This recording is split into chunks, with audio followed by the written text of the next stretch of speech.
সৌহার্দ্য পরিবহনের যে বাস সেটি ফেরিতে উঠতে গিয়ে নিয়ন্ত্রণ হারিয়ে নদীতে পড়ে যায় এবং পাটুরিয়া এবং আরিচা ঘাট থেকে ডুবুরি দলকে নিয়ে আসা হয়েছে এই উদ্ধার অভিযানে অংশ নেওয়ার জন্য।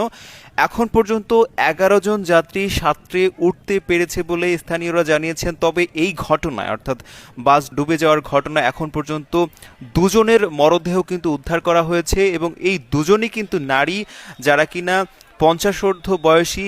একজন হচ্ছেন ৬০ বছর বয়সী রেহানা বেগম এবং অপরজন ৫৫ বছর বয়সী মর্জিনা বেগম। তাদের বাড়ি হচ্ছে রাজবাড়ী উপজেলার ভবানীপুর এলাকায়। তারা কিন্তু এই বাসে করে যাওয়ার জন্য উঠেছিলেন। তাদেরকে উদ্ধার করা হয়েছে। তাদের উদ্ধার করে যাওয়ার পরে সেখান থেকে অনেকেই উদ্ধার করা হয়েছে। তার মধ্যে ১১ জনের মধ্যে বাকিরা কিন্তু এখন চিকিৎসাধীন রয়েছেন। তারা কিন্তু হাসপাতালে চিকিৎসা নিচ্ছেন।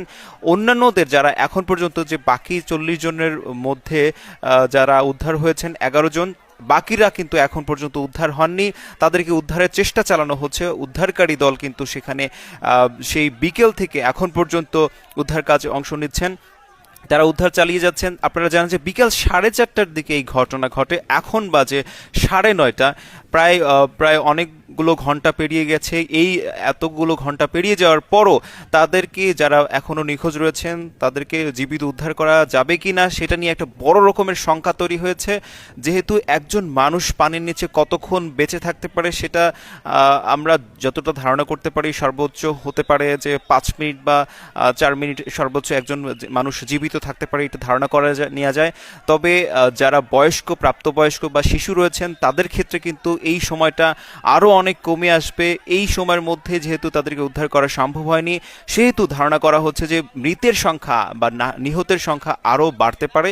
এবং আপনারা দেখছিলেন আমাদের স্ক্রিনে যে আমরা বিকেলবেলার ফুটেজগুলো দেখানোর চেষ্টা করছিলাম। সেখানে যে উদ্ধারকারী দল তারা কাজ করছিলেন, সেখানে স্থানীয়রা তারা অংশ নিয়েছেন। এই ঘটনায় যদিও একটা বড় রকমের সমস্যা হয়ে দাঁড়িয়েছে যে স্থানীয়রা কোনোভাবে সহায়তা করতে পারছে না, যেহেতু এটি পানির অনেক গভীরে তলিয়ে গিয়েছে। একই সাথে সেনাবাহিনী তারাও কিন্তু এই উদ্ধার কাজে অংশ নিয়েছেন। সেনাবাহিনী তারা স্থানীয়দেরকে সেই উদ্ধার কাজে অংশ নেওয়ার জন্য, সহায়তা করবার জন্য তারা আহ্বান জানাচ্ছেন যে তারা যেন এখানে ভিড় না করেন, তারা যেন এখানে কোনো রকমের সমস্যা সৃষ্টি না করেন। যারা উদ্ধার কাজে অংশ নিয়েছেন তাদেরকে সহায়তা করার জন্য তারা অনুরোধ জানাচ্ছেন। এই বাসটিতে এখন পর্যন্ত এক একটা তথ্য থেকে আমরা জানতে পেরেছি যে কেউ বলছেন ৪০ জন যাত্রী ছিলেন, কেউ কেউ বলছেন ৫০ জনের ঊর্ধ্বে যাত্রী হতে পারেন। তবে এই সংখ্যাটা কত ঠিকঠাক এখন পর্যন্ত নির্ধারিত জানানো যায়নি।